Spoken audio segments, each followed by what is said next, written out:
चलिए आप लोग सभी लोग स्थिर होकर के बैठ जाएं। रीढ़ की हड्डी सीधी कर ले और आंखें सहजता से बंद।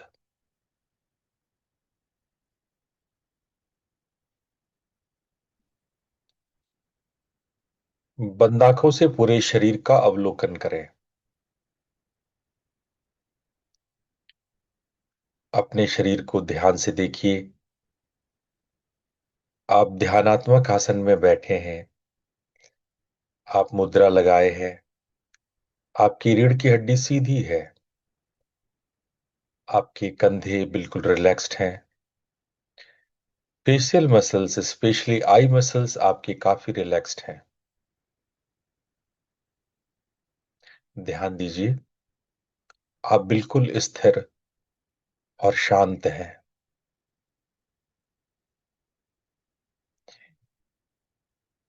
एक बार पूरे शरीर को शिथिल करते जाइए। आपके दोनों पैर के पंजे रिलैक्स। एड़ी और टखना रिलैक्स।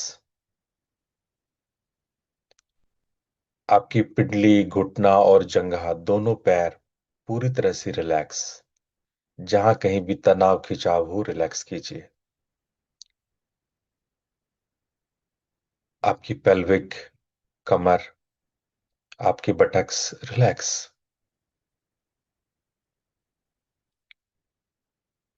आपका पेट, आपकी छाती और पीठ बिल्कुल रिलैक्स। ध्यान दीजिए अपनी रीढ़ की हड्डी पे। रिलैक्स कीजिए। आपके दोनों कंधे, दायां और बायां, दोनों बाह, कोहनी, भुजबल्ली, कलाई, हथेली और हाथ की उंगलियां बिल्कुल रिलैक्स्ड।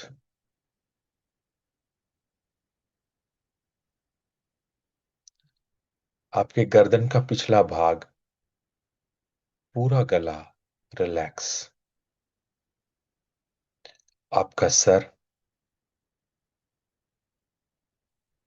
दायां हेमिस्फेयर ऑफ द ब्रेन, मस्तिष्क का बायां हेमिस्फेयर रिलैक्स। सर का ऊपरी भाग रिलैक्स। चेहरा रिलैक्स। दोनों आंख रिलैक्स। दोनों कान रिलैक्स। नाक, मुख रिलैक्स। गाल, ठुड्डी रिलैक्स। पूरा सर रिलैक्स। पूरे सर से पैर तक सब अंग प्रत्यंगों को शिथिल और गहरे स्थिर करें। शरीर के भार को महसूस करें। गुरुत्वाकर्षण के विरोध में शरीर के भार को महसूस करें।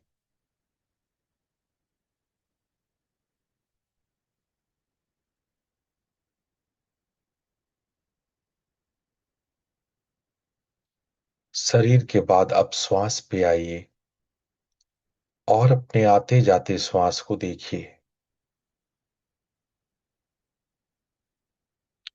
श्वास की गति, उसका रिदम।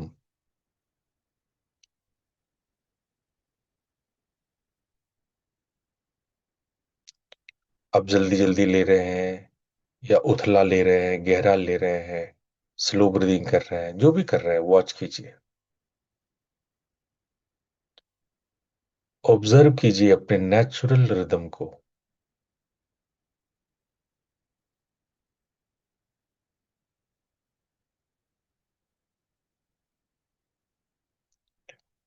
अब श्वास आपके नॉस्ट्रिल के इनर पार्ट्स को टच करता है, महसूस कीजिए।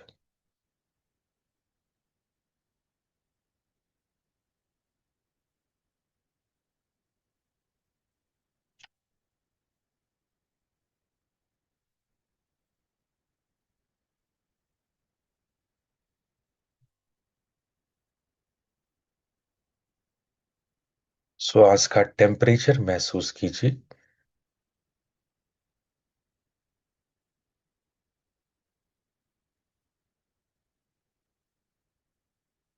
अब आइए श्वास की तीसरे आयाम में। जब श्वास लेते हैं आपकी छाती, आपका फेफड़ा फैलता है। फेफड़े के एक्सपेंशन से आपका पेट भी एक्सपैंड होता है। शरीर के इस एक्सपेंशन एंड कॉन्ट्रैक्शन को श्वास के साथ सिंक्रोनाइज्ड करें। श्वास लेना एक्सपेंशन, श्वास छोड़ना कॉन्ट्रैक्शन।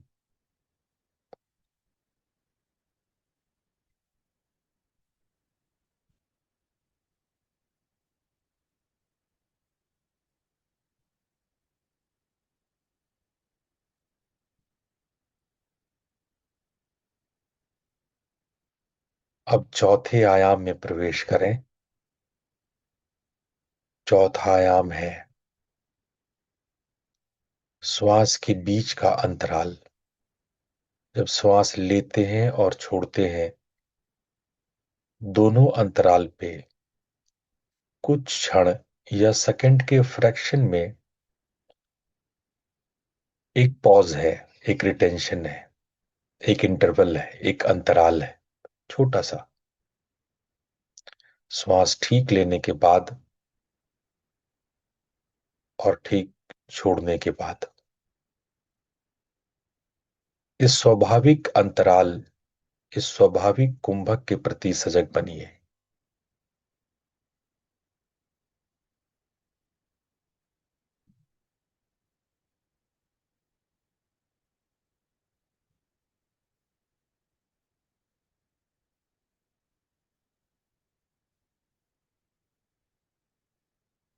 ऑब्जर्व कीजिए।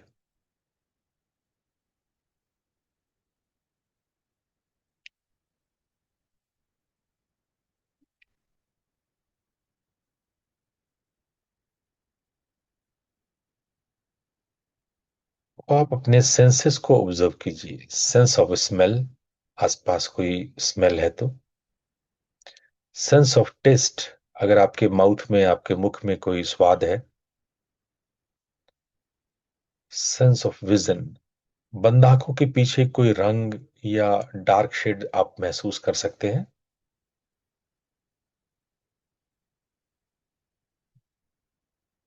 सेंस ऑफ टच, शरीर में होने वाले सभी स्पर्श के प्रति सजग बनिए।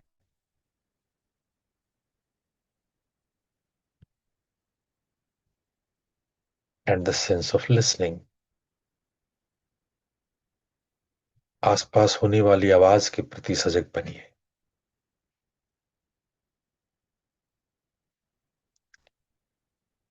अपने सेंस के प्रति दृष्टा बनिए।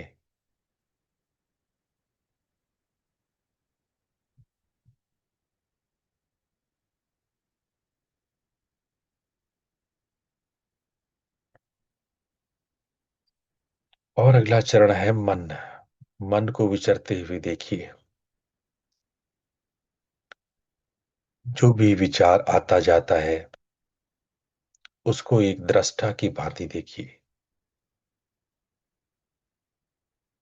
ना एंटरटेन करना, ना किसी में रुचि लेना, ना किसी में उलझना। बस आते जाते जो भी विचार है उसे देखिए। आने दीजिए और जाने दीजिए। विचार चाहे कंस्ट्रक्टिव हो, डिस्ट्रक्टिव हो, पॉजिटिव हो, नेगेटिव हो, let it come and let it go. आप साक्षी हैं, आप विटनेस हैं।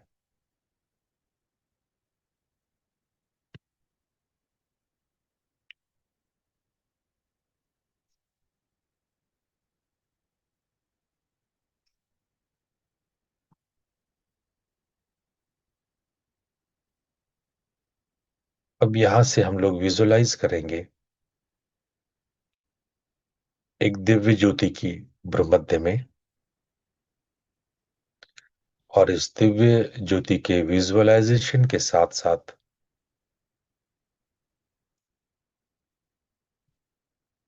हम लोग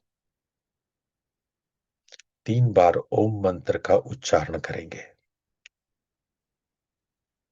ओम मंत्र के उच्चारण के लिए लंबा गहरा श्वास लीजिए। ओ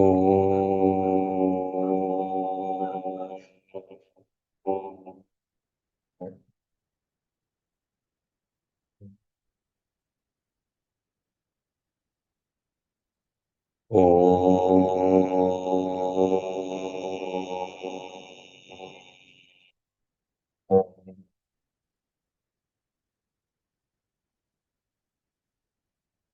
ओ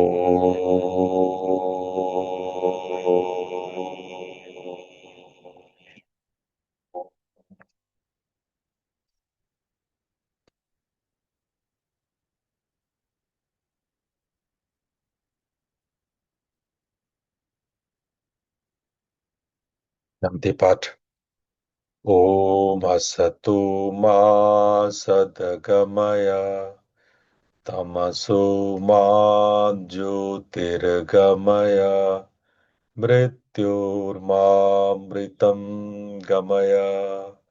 ओम शांति शांति शांति। दोनों हथेलियों को आपस में रगड़ते हुए अपनी आंखों पे रखें और धीरे से अपनी आंखें खोलें।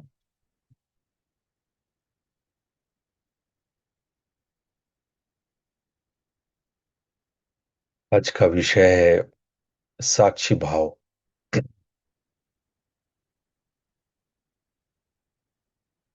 ये साक्षी भाव हम लोग इस सप्ताह मूल विषय है हम लोगों का, और प्रयास करेंगे कि हम एक ऑब्जर्वर की तरह अपने आप को प्रस्तुत करें। कहीं न कहीं एक प्रज्ञा अपराध हुआ कि पुरुष ने स्वयं को प्रकृति समझ लिया और वहीं से प्रकृति मैनिफेस्ट करना शुरू किया, और धीरे धीरे धीरे पुरुष प्रकृति से, यानी कि आत्मा, इस जगत से, इस संसार से आइडेंटिफाई करता गया, और धीरे धीरे हम बंधन में और दुखों में प्रवेश कर गए। जीवन की तकलीफ दुख से मुक्त होना है तो हमें वापस अपनी आत्मा की ओर साक्ष्य भाव को सुदृढ़ करना चाहिए। गीता, वेदांत आदि अनेकानेक ग्रंथ इसी भाव को प्रदर्शित करते हैं। तो इसको 3 चरणों में हम करेंगे। भावना के प्रति साक्षी, विचार के प्रति साक्षी, और अंत में जीवन के प्रति साक्षी। हम लोग आज कोशिश करेंगे जानने का कि साक्षी भाव का आधार क्या है, उसकी शास्त्रीय स्रोत क्या है, मनोविज्ञान का आधार क्या है, हम भावनाओं, विचारों और अपने दैनिक जीवन में साक्षी भाव कैसे ला सकते हैं। उन साधनाओं के बारे में समझेंगे जिससे ये आपके भीतर सहजता से उतर पाए। तो 2-3 बातें जान लेना चाहिए। एक तो ये कोई मन रोकने की साधना नहीं है। मैं पहले भी कहा कि मन हमारा सहयोगी है। मन से सहयोग लेना सीखिए। ये भावनाओं को भी दबाने का प्रयास नहीं है, ना विचारों से लड़ना मैं सिखा रहा हूं। बस भावना, विचार, इन सब के प्रति आपको साक्षी होना सिखा रहा हूं। आप स्वयं को एक स्पेक्टेटर के रूप में, एक दर्शक के रूप में, एक देखने वाले के रूप में स्थापित करें। ये उद्देश्य है। अगर हम अपनी भावनाओं को और विचारों को अगर दबाते हैं, उससे लड़ते हैं, तो ये भावनाएं और ये विचार कभी भी हमें आगे बढ़ने नहीं दे सकता। हम इनसे हारेंगे ही। इनका दमन संभव नहीं है। ये एक ऐसे रबर की गेंद की तरह है, इसको जितनी जोर से दीवार पे मारोगे वो उतनी जोर से बाउंस बैक होगा। तो दमन मुक्ति नहीं है। आप स्वयं से लड़के स्वयं को जीत या हार नहीं सकते। ये कुछ वैसी ही बात है जैसे कि कोई ये कहे कि हम पंजा लड़ाते हैं, कौन जीतता है और किसके साथ? अपने दाएं हाथ से बाएं हाथ का। अपने ही दाएं और बाएं हाथ से पंजा लड़ाओ तो जीते चाहे जो भी हाथ, हारोगे आप ही।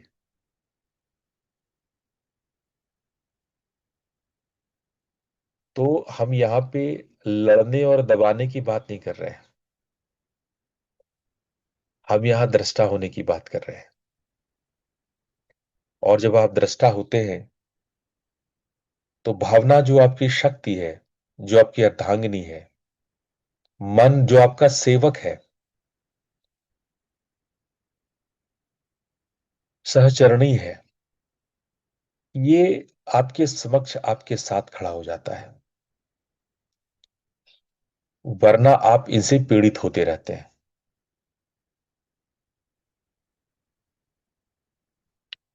एक मूल प्रश्न है जो सांख्य दर्शन का बेस है और वेदांत का भी। जो कुछ बदल रहा है, जो परिवर्तनशील है, जो क्षणिक है, क्या वह मैं हूं? जिसमें बदलाव है, जो हर पल हर मौके पे बदलता है, क्या वो मैं हूं? आप देखते हैं आपका शरीर बचपन में, युवा में, बुढ़ापे में बदल रहा है। शरीर तो फिर भी वक्त लेता है। मन को आप पल पल बदलते देखते हैं। ये बदल जाता है, सुबह से शाम तक में कई बार मन बदल जाता है। रात में सोच के सोते हैं कि हम सुबह उठेंगे, और सुबह जब उठने की बारी होती है तो मन बदल जाता है। मन कहता है और सो लेते हैं। यही मन रात में जब आप संकल्प कर रहे थे तो कोई दूसरा मन था।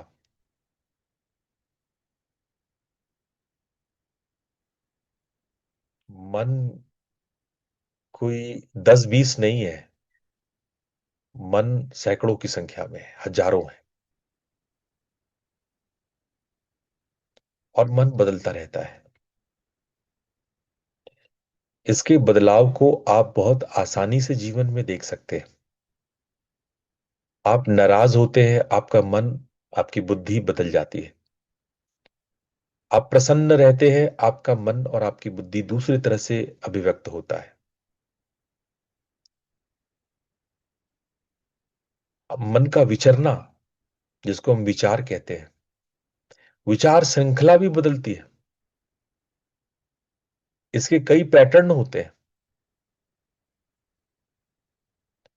हर मौके पर, हर सिचुएशन में, कंडीशंस में ये अपने पैटर्न बदल लेता है। एक खास श्रृंखला में आप सोच रहे होते हैं, आपका मन विचर रहा होता है, और किसी खास कंडीशन में ये विचरना बदल जाता है। आप खास तरीके से विचारने लगते हैं।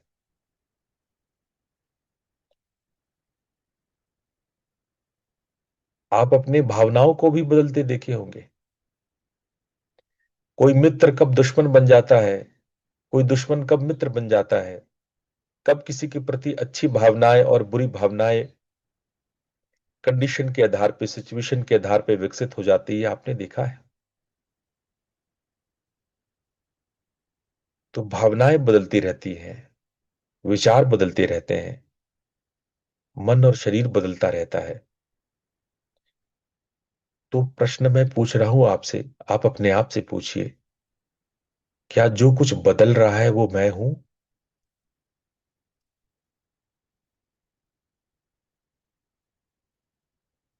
या मैं कोई शाश्वत सत्ता हूं, मैं कोई स्थिर सत्ता हूं, मैं कोई नित्य सत्ता हूं? या मैं ही बदलाव हूं?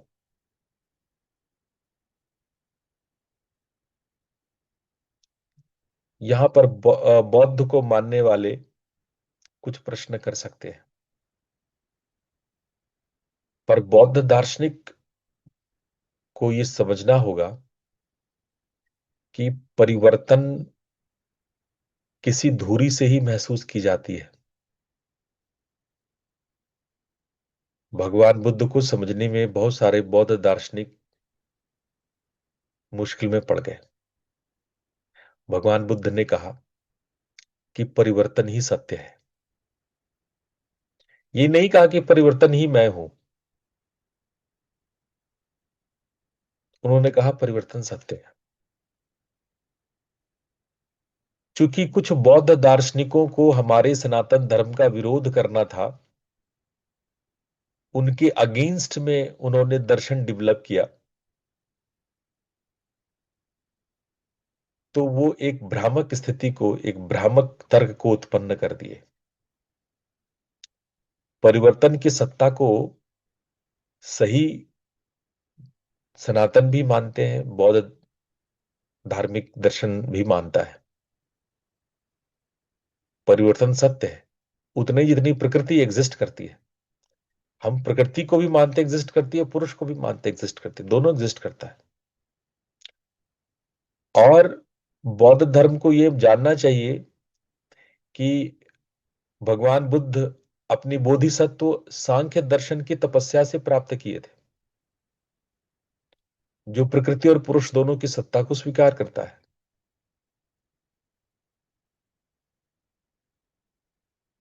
भेद कहां पे हुआ? जब हम स्वयं को परिवर्तन मान ले। यहां पे मिस्टेक कई दार्शनिकों, बौद्ध दार्शनिकों ने किया। अभी भी बहुत दार्शनिक ये मानते हैं कि मैं परिवर्तन हूं। अगर आप स्वयं को परिवर्तन मानते हैं तो आप परिवर्तन के आसपास होने वाले परिवर्तन के बीच में रिलेशनशिप क्रिएट नहीं कर पाएंगे। किसी भी थियरी ऑफ रिलेटिविटी आइंस्टीन का है, और दो वस्तु है ए और बी, तो बी के मूवमेंट को, बी के वेलोसिटी को, बी के गति को तभी जाना जा सकता है जब एक ए धुरी हो। उसके रिलेशन में, ए के रिलेशन में बी मूव करता है। हम्म, अगर आप स्वयं को परिवर्तनशीलता मान लेंगे तो प्रकृति के परिवर्तन का आभास कैसे होगा? लेकिन चलिए, ये दार्शनिक बात हो गई, बहुत लोग के सिर से ऊपर चला जाएगा, इसलिए मैं इस पे आगे नहीं बोलूंगा। मूल बात मैं आपसे यही पूछ रहा हूं कि क्या हम परिवर्तन है? तो स्थिरता क्या है? परिवर्तन को जाना जा सकता है जब कोई चीज स्थिर हो। आप किसी चीज को मानक जब तक नहीं मानेंगे, जैसे आप स्टेशन पे खड़े हैं और एक ट्रेन गुजर रहा है, तो आप कहेंगे कि ये ट्रेन गति में है। यदि एक कार में बैठे हैं और दूसरा कार तेजी से आगे से निकलता है, तो आप कहेंगे कि मेरी कार की तुलना में उसकी कार तेज है। और यदि दूसरा कार भी उतने ही स्पीड पे चले, तो ऐसा मालूम चलेगा कि दोनों रुके हुए हैं, दोनों साथ साथ हैं। हम किसी चीज की परिवर्तनशीलता किसी एक सत्ता को स्थिर भाव मान के ही कर सकते हैं। इसलिए पुरुष शाश्वत है, आत्मा शाश्वत है, आत्मा स्थिर है, नित्य है, अनादि है और अनंत है। इसलिए शास्त्र ने आत्मा को अनादि और अनंत शाश्वत कहा है। इसी चीज की खोज जब हमारे ऋषियों ने कहा कि अगर परिवर्तनशीलता का पता चल रहा है तो जरूर कोई स्थिर चीज होगी, तभी तो परिवर्तनशीलता का पता लग रहा है।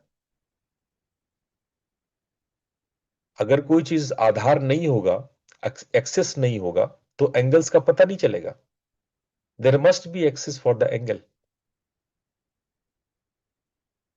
किसी कोण के लिए रेखा का होना जरूरी है। तो रेखा, फिर स्थिरता क्या है, इसकी खोज साक्षी भाव को कहीं ना कहीं रिवील करता है। आप साक्षी है इसीलिए दृश्य है, आप दृष्टा है इसीलिए दृश्य है, दृश्य है इसलिए आप दृष्टा है, वैसा वर्षा। इसलिए सांख्य शास्त्र में इस पर बहुत सारे तर्क हैं।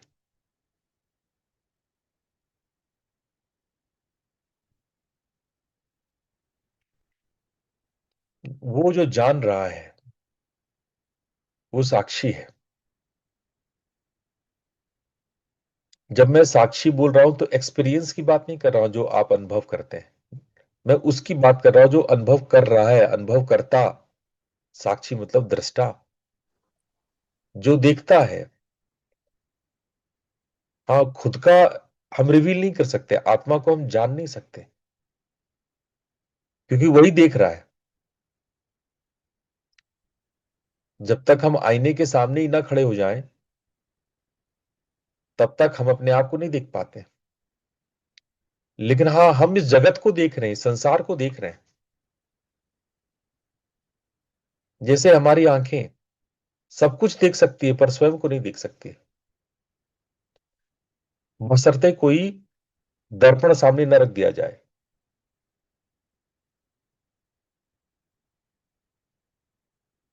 और चित्त वही दर्पण है। लेकिन आपका चित्त इतना कलर्ड है, वृत्तियों से भरा हुआ है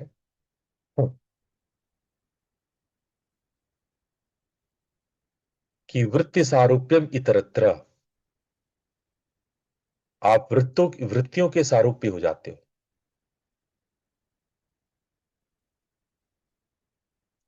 अब इन वृत्तियों का निरोध होने पर दृष्टा अपने स्वरूप में अवस्थित होता है। दृष्टा का मतलब क्या है? Witnessing, observance, awareness, pure awareness जिसमें कोई वृत्ति, कोई कलर ना हो, बिना रंग का। आपके थॉट्स कलर्ड है, वृत्तियां हैं, एक पैटर्न है, वो रंगीन है। और अवेयरनेस बिल्कुल रंगहीन, नो कलर।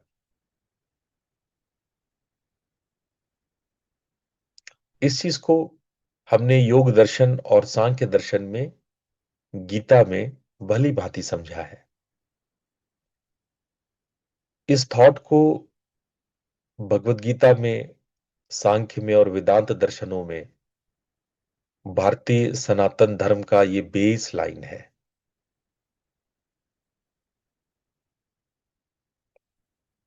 साक्षी का मतलब जो हमेशा हो, नित्य हो, परमानेंट हो, जो बदलता ना हो।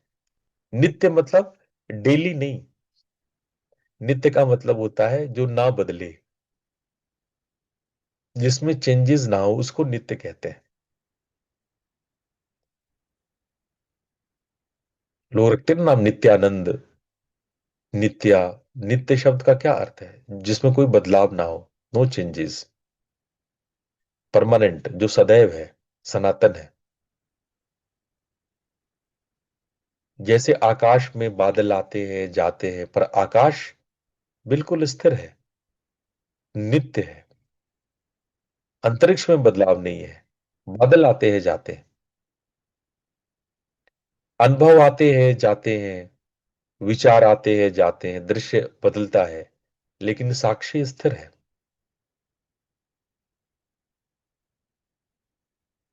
और यही साक्षी मुक्ति का द्वार है। जब आप स्वयं दृष्टा भाव विकसित करते हैं, तब जाकर के आप मुक्ति के द्वार को प्राप्त करते हैं। तब दृश्य आपको बांधता नहीं है, प्रकृति आपके भीतर में मैनिफेस्ट नहीं करता है, आप विचारों के पैटर्न में नहीं उलझते हैं, आप टोटल अवेयरनेस, प्योर अवेयरनेस में उतरने लगते हैं। आपका होश में आना, आपका सजग साक्षी होना, यही अध्यात्म है, यही सत्य को जानना है, यही वो मूल भाव है।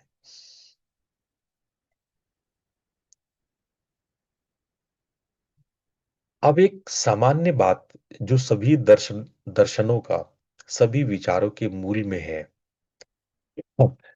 कि दुख है, दुख का क्या कारण है। सांख्य से लेकर बौद्ध तक, योग से लेकर के जैन दर्शन तक, सबके मूल में एक ही बात, कि दुख क्यों, कैसे बचें, क्या कारण है इसका। भांति भांति के दुख है। भगवान बुद्ध को तो ऐसा कंडीशन दिया गया,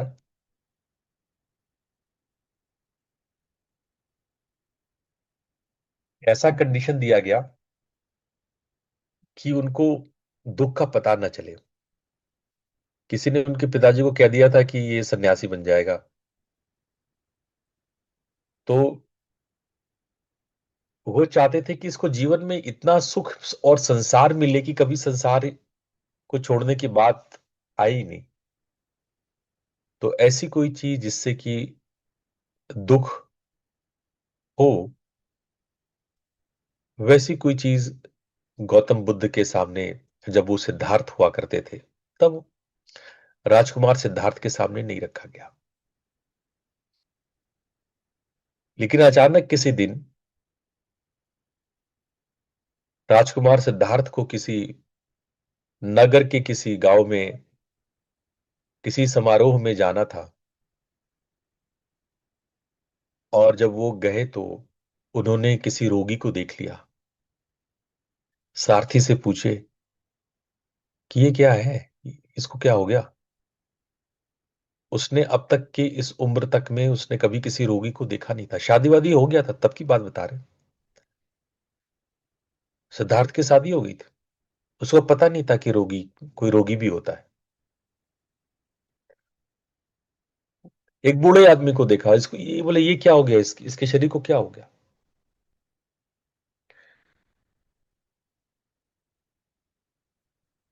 सारथी झूठ ना बोल सका, कहा भंते मैं झूठ नहीं कहूंगा, सब लोग एक दिन बूढ़े होते हैं, क्या मैं भी बूढ़ा होऊंगा। हाँ आप भी होंगे। एक लाश जा रहा था, पूछ लिया बुद्ध ने, ये क्या है, लोग इसको टांग के क्यों ले जा रहे हैं। भाई ये मर गया है, मर गया, मैं भी मर जाऊंगा। हाँ राजकुमार आप भी मर जाएंगे। अब तो बात खत्म हो गई। समारोह में जाने से पहले ही बुद्ध ने कहा अब लौट चलो, अब महल वापस ले चलो, अब जाने का कोई अर्थ नहीं है। जब दुख सत्य है, आर्य सत्य है, दुख आना ही है, तकलीफ होना ही है, रोगी होना ही है, बुढ़ापा आना ही है, मृत्यु आनी ही है। जो चीज सत्य है वो होना ही है, तो अब तक मुझसे क्यों छुपाया गया, वो तो होना ही है।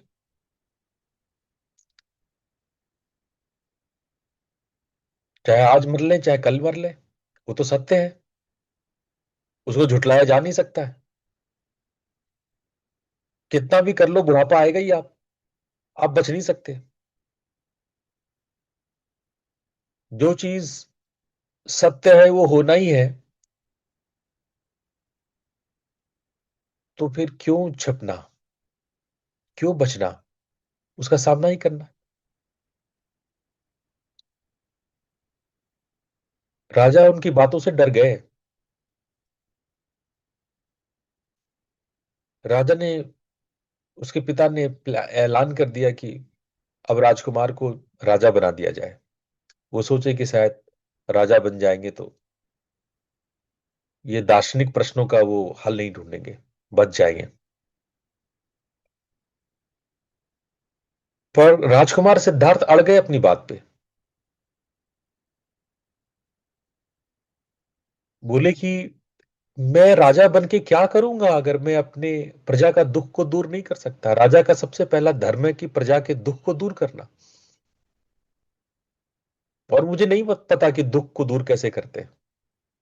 दुख का उपाय क्या है मुझे नहीं पता।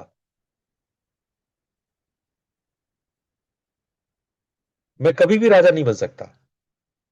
मुझे स्वयं के दुख का उपाय नहीं पता है, तो मैं दूसरे के दुख को कैसे ठीक करूंगा। और राजा का कर्तव्य क्या होता है।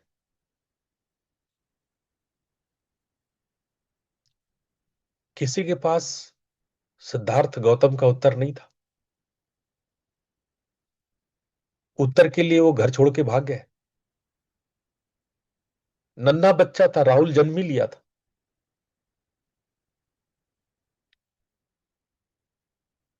नवजात शिशु को छोड़कर घर से भाग निकले।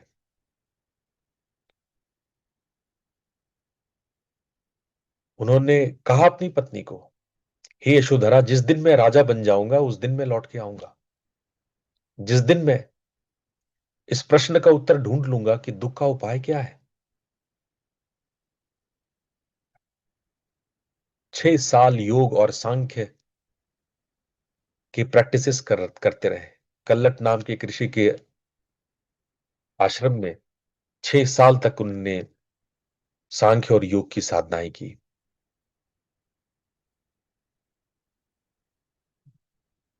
और अंततः निर्वाण को उपलब्ध हुए। उन्होंने कहा कि हाँ, दुख है पर दुख का कारण है और दुख का उपाय है, जिसे निर्वाण कहते हैं। उन्होंने ढूंढ लिया तकनीक, और वो समस्त जनता के दिलों के राजा बन गए हैं। आज भी सम्मान से पूरी दुनिया उनके सामने सर झुकाती है।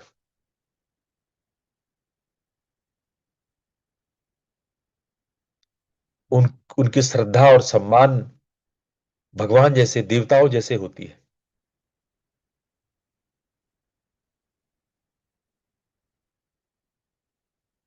वो सच में राजा बन गए, दिलों के राजा बन गए, दिलों को जीत के राजा बन गए। क्योंकि उन्होंने जाना कि दुख को दूर किया जा सकता है। और जो रास्ता उन्होंने दिया वही रास्ता सांख्य का है, वही रास्ता योग का है, वही रास्ता वेदांत का है। इसलिए रिलीजियस युद्ध में न फंसे, और अगर दार्शनिक गहराई में उतरेंगे तो बुद्ध में और कपिल में कोई अंतर आपको नहीं दिखेगा। पतंजलि योग सूत्र के कई सुक्त, जिसको भगवान बुद्ध सुक्त का नाम दिए, आप ठीक ठीक वही वही आप देख लेंगे उनके सुक्त में, अभिधम्म पिटक में। सेम सूत्र। सूत्र को सुत्त बोला जाता था पाली भाषा में। पाली, पाली मतलब बिहारी भाषा। जो बिहारी भाषा जितने भी निकले हैं बिहार में, जो भी भोजपुरी, मगही, है ना, अंगिका, मैथिली, बंगाली, ये सब पाली से ही आया है। ये मैथिली और बंगाली, ये ली ली शब्द जो जोड़ा है मैथिली और बंगाली, खासकर ये पाली से ही निकला है। नेपाली, मैथिली, बंगाली, ये अंत में आप ली शब्द देखेंगे, ये सब का स्रोत पाली भाषा ही।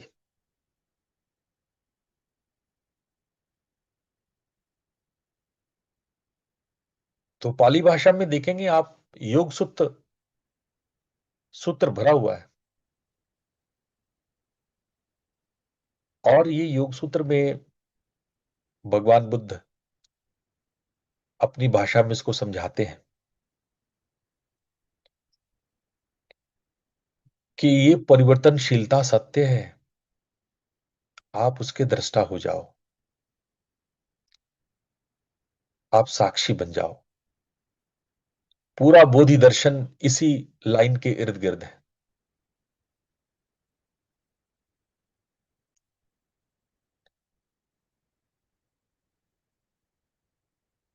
तो आप जब दृष्टा बनते हैं तो उस तादात्म्य को अलग करते हैं। तादात्म्य क्या है? आप आपने दुख के साथ अपने को जोड़ लिया है। तादात्म्य का मतलब होता है उसके साथ आइडेंटिफाई करना। आप जब दुख के साथ अपने आप को आइडेंटिफाई कर लेते हैं, और गहरे शब्दों में कहें तो आप अनुभवों के साथ अपने आप को आइडेंटिफाई कर लेते हैं, तो बंधन क्रिएट होता है। इसलिए एक सामान्य मैथमेटिकल फॉर्मूला है, अनुभव प्लस तादात्म्य इज इक्वल टू बंधन। बंधन क्या है? आप अपने अनुभवों के साथ तादात्म्य कर लिए। पैर में चोट लग गया, ओहो मुझे चोट लग गई। अरे आपको चोट नहीं लगी, आपके पैर को चोट लगी है। आप पैर नहीं हो, आप दृष्टा हो। मुझे भूख लगी, अरे आपको भूख नहीं लगी है, आपके शरीर को भूख लगी है, आप उसके दृष्टा हो। साक्षी को कभी भूख, आत्मा कभी भूखा कभी चोट नहीं लगता है, न मरता है न मारा जाता है।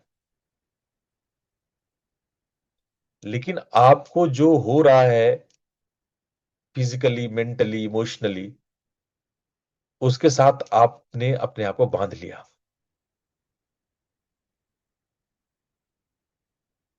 याद रखना, कोई घटना आपको दुख नहीं देता है। आपकी पहचान, उसके साथ जो आपने अपना अहम भाव को जोड़ा, अहंकार को जोड़ा, उसके साथ अपने आप को आइडेंटिफाई किया, वो दुख देता है। आपका आइडेंटिफिकेशन दुख है। वो वस्तु, वो घटना दुख नहीं है। इस बात को समझिए, बड़े विस्तार से समझिए। जिन जिन को लग रहा होगा कि ऊपर से जा रहा है गुरु जी, थोड़ा विचार करो, थोड़ा रुको, थोड़ा सोचो। ये क्षण है जब आप अवेयर होकर के आप सोचो। जैसे कि कोई घटना घटा, आपको पैर में चोट लगी, तो आप बोलते कि चोट लगी,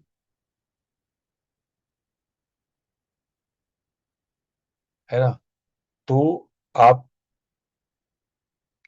को ये लगा, ये मेरे मेरे को चोट लगी। आपको इस बात को ज्यादा गहरा गहरा असर होता है जैसे कि आपको मेरे को चोट लगी। आपके घर में कोई डेथ हुआ, उस डेथ से तकलीफ नहीं है। मेरा पति का मृत्यु हुआ, मेरा हस्बैंड मर गया, इतने इतने लोग ईरान में मर रहे हैं, इतने इतने लोग पूरी दुनिया में हर रोज मरते हैं। क्या मृत्यु का शोक है क्या वास्तव में? नहीं। शोक है वो जिनसे हम जुड़े हैं। मृत्यु का शोक नहीं, उस जुड़ाव का शोक है जिससे आपकी पहचान है।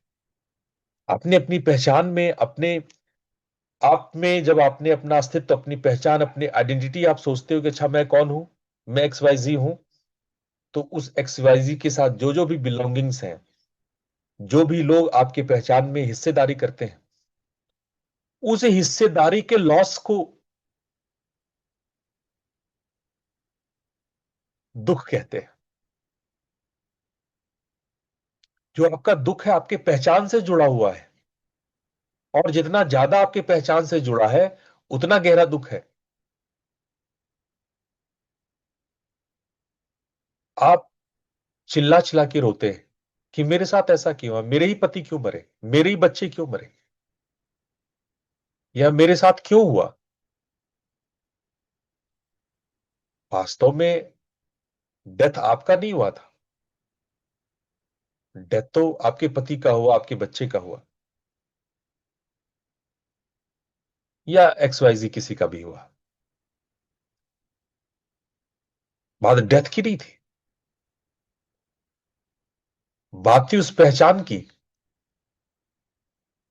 बात थी इस जुड़ाव की, बात थी उस आइडेंटिफिकेशन की।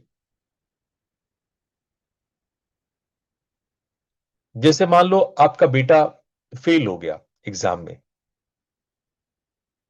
आपने महसूस किया होगा कि आप डिप्रेशन में उतर जाते हैं, जैसे मानो आप ही फेल किए हो।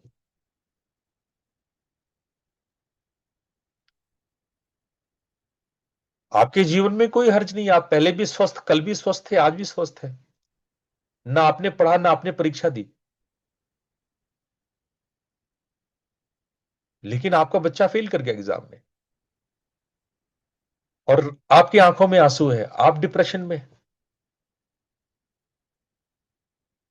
आप अपने बच्चे से खुद को आइडेंटिफाई कर रहे हैं,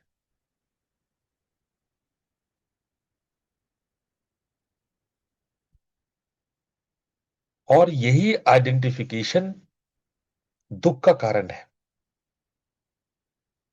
गहरे से गहरे दुख में आप अगर इस भाव को रखेंगे, वास्तव में आत्मा को कोई दुख नहीं है, आत्मा सदैव आनंद में है, उस सदा सर्वदा आनंद में है। बंध गए हम लोग रिश्तों में, समाज में, शरीर में, मन के पैटर्न में। मन के पैटर्न में भी ऊपर नीचे होता है तो हम दुखी हो जाते हैं।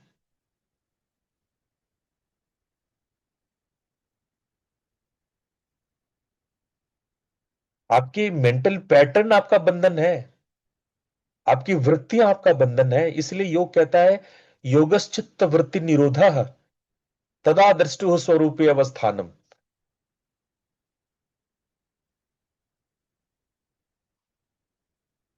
योग कहता है कि ये जो आपकी चित्त की वृत्तियां हैं, जो मेंटल पैटर्न है ना, उसका निरोध करो, वही योग है।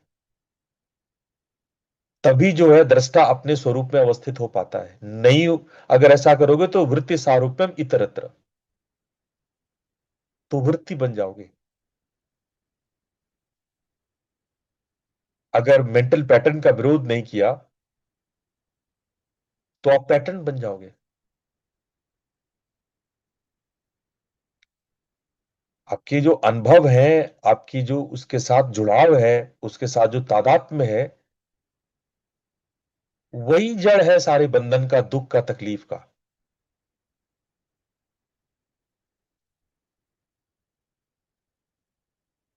वही जब आप साक्षी भाव विकसित करते हैं तो ऐसा नहीं घटनाएं नहीं घटती हैं, घटती है, लेकिन उस घटनाओं से जो आपका अटैचमेंट है उससे आप फ्री हो जाते हो। हम्म। आप दृष्टा होते हो, उसे देख रहे होते हो, उसका अवलोकन कर रहे होते हो, उसका ऑब्जर्व करते हो, सही स्टेप्स लेते हो। और मैं एक बात बताऊं, अगर आप अच्छे साक्षी हैं तो अच्छे निर्णय ले पाएंगे। आपका बच्चा फेल हो गया, बजाय खुद के डिप्रेशन के, अगर आप एक अच्छा दृष्टा है, आप साक्षी भाव में हैं, तो आप बेहतर सुझाव दे सकते हैं, सिचुएशन को संभाल सकते हैं, अपने बच्चे को वापस उठा सकते हैं। परंतु ये क्या, बच्चे से ज्यादा तो आप रो रहे हो। बच्चे तो अगले साल खेलने के लिए निकल गया, आप रोए जा रहे हो।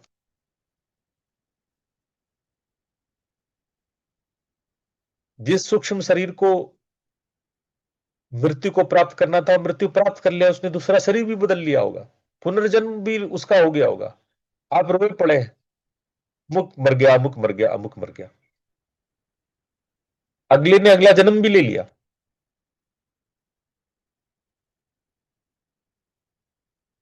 प्रॉब्लम उसकी मृत्यु थी ही नहीं, आपको पता नहीं है कि उसका अगला जन्म होता है? सबको सब पता है। किसी का पति मर गया, किसी का जन्म ले लिया भाई, उसने अगला जन्म ले लिया। उसकी यात्रा थी, वो अपनी यात्रा में आगे बढ़ गया। आप वही रुके हो। आपका रोना धोना है, क्योंकि आप उसके लिए नहीं रो रहे हो जो मरा। आप उस जुड़ाव के लिए रो रहे हो। आप उस अटैचमेंट के लिए रो रहे हो। उस बंधन के लिए रो रहे हो।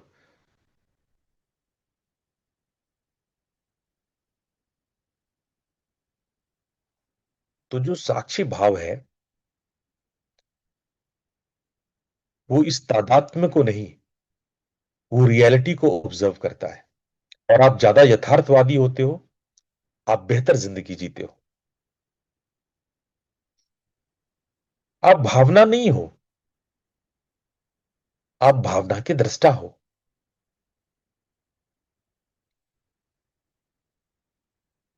जिस दिन आप भावना के दृष्टा हो जाएंगे, उस दिन इमोशनल इंटेलिजेंस डेवलप हो जाएगा आपके अंदर। आपकी भावनाएं आपको मूर्ख नहीं बनाएंगी, आपको गिराएंगी नहीं। वरना भावनाएं गिरा देती है।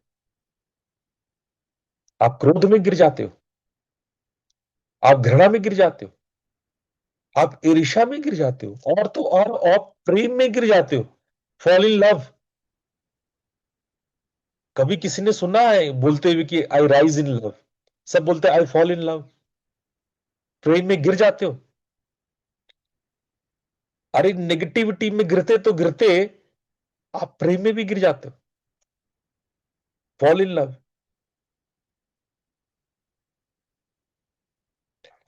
भावनाएं गिराती है तब जब आप तादाद में होते हो। आप सोचते हो कि मैं भावना हूं, आई एम द इमोशन। और यही मैं समझा रहा हूं कि आप इमोशन नहीं हो, you are the observer of emotion.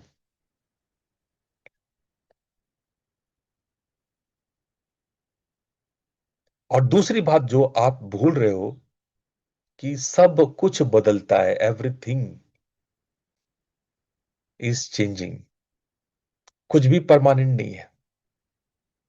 अगर जरा भी ये गुमान आपको हो गया है कि हम बड़े अमीर हैं, तो धीरे धीरे धीरे एक दिन वो भी क्षण आता है जब आप गरीब हो जाते हो। किसी को वैभव और ऐश्वर्य और सुंदरता का घमंड है, तो वो एक दिन चला जाता है। अलेक्जेंडर जब मर रहे थे, तो उन्होंने अपने प्रधान करीबी लोगों को बुलाया और कहा कि व्हेन आई डाई, जब मैं मरूं, तो ताबूत में से मेरे दोनों हाथ को बाहर खुला निकाल देना। मेरी मुट्ठी ऐसे खुली रहे। जब मेरा ताबूत शव यात्रा में निकले, तो मेरी हाथें, मेरी मुट्ठियां खुली होनी चाहिए, ताकि लोग ये देखें, पूरे विश्व को जीतने वाला अलेक्जेंडर खाली हाथ जा रहा है। अरे क्या लेके जाओगे? क्यों बांधे हुए हो? क्यों चिपके हुए हो? कोई आपके साथ नहीं जा रहा है।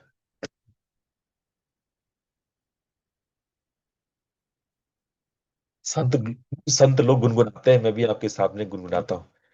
छोड़ कर संसार जब तू जाएगा, कोई न साथी तेरा साथ निभाएगा। छोड़ कर संसार जब तू जाएगा, कोई न साथी तेरा साथ निभाएगा। तो आपका कोई साथ नहीं निभाएगा, सब छोड़ के निकल जाएंगे। काश मरने के बाद इंसान थोड़ी देर तक ऑब्जर्व कर पाता चारों तरफ। वही जो चूड़ियां तोड़ तोड़ के रो रही है, वही जो दुनिया भर के तमाशे, मैं और अपना कहने वाले लोग, एक दिन सब छूट जाएगा। तो आज मैं इसी दर्शन के साथ आप लोग को छोड़ूंगा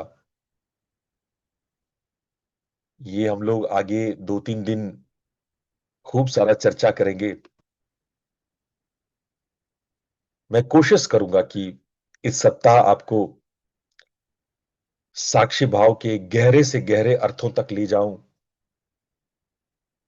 आप उस पर विमर्श करें, चिंतन करें। जब मैं साक्षी भाव में लाने की कोशिश कर रहा हूं तो मैं आपको कोई सन्यासी नहीं बना रहा हूं। जीवन का बेहतर तरीका सिखा रहा हूं। दुख से कैसे मुक्त हो वो सिखा रहा हूं। मेरा उद्देश्य आपके संबंधों को कमजोर करना नहीं और बेहतर करना है। आपने इस अटैचमेंट के चक्कर में अपने संबंधों को बर्बाद कर रखा है। सारे मान मर्यादाओं की धज्जियां उड़ा दी। मैं तो आप इसके उलट आपको मैं सभ्यता और संस्कृति सिखा रहा हूं। मैं तो आपको मर्यादाएं सिखा रहा हूं। मैं खुद भी सन्यासी ना हो नहीं हूं, ना आपको बना रहा हूं। मैं तो भोग और अपवर्ग दोनों सिखाता हूं कि दोनों रास्ते एक ही हैं। भोग से ही अपवर्ग और अपवर्ग से ही भोग होता है। मैं बंधन और मोक्ष उसकी कला सिखा रहा हूं कि आप दुखों से दूर होकर के मुक्त कैसे हो।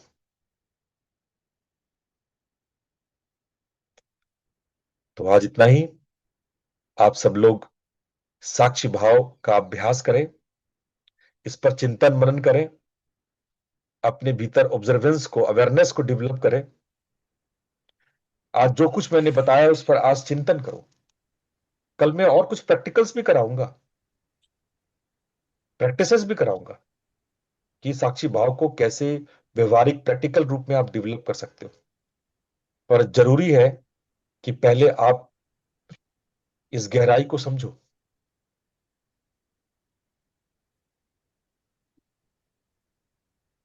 विनोद जी कह रही हैं कि उनको मेरा लेक्चर बहुत अच्छा लगा। धन्यवाद विनोद जी। आप लोग हाँ, इतना प्यार देते हैं, इतना सम्मान देते हैं, इसलिए मैं बोल पाता हूं। आप लोग के प्यार और सम्मान प्रिंसेस की वजह आप कब हो गए पता ही नहीं लगा। से। ठीक है, धन्यवाद। मैं फिर कल मिलूंगा। साक्षी भाव का अभ्यास करें, उस पर विचार करें। प्रणाम। गुरु जी नमस्ते प्रणाम। गुरु जी। प्रणाम गुरु जी। प्रणाम गुरुदेव। प्रणाम गुरु जी। प्रणाम। प्रणाम गुरु जी।